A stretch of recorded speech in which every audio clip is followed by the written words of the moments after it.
Dear viewers, Assalamu alaikum. I hope you are doing well by the grace of Almighty Allah. Yeah, Alhamdulillah, I'm doing good by the grace of Almighty. So nowadays, I think I should try to practice my speaking skill regularly. So that's where I make a video because when I communicate the outside of Bangladeshis people, they are communicate in English clearly, but I cannot explain my text properly. So that's why I think I should try to practice and grow up my speaking English. Dear viewers, now I working in my Bayless field.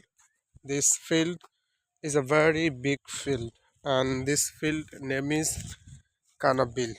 This field you can see the behind me.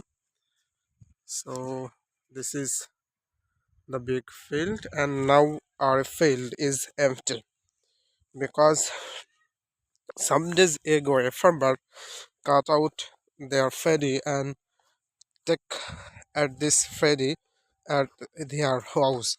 So now his field is empty, and this field is very clean, and the field inside it are grow up a varieties plant.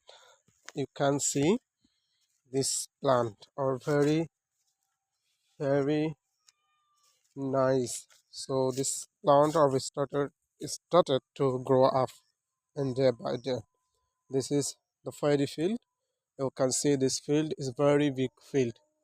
So thank you for watching this video, and if you find out any mistake on my video, you can explain in my comment section, because if you oh, find out any mistake, then I will try and solve the next video inshallah. So assalamu alaikum.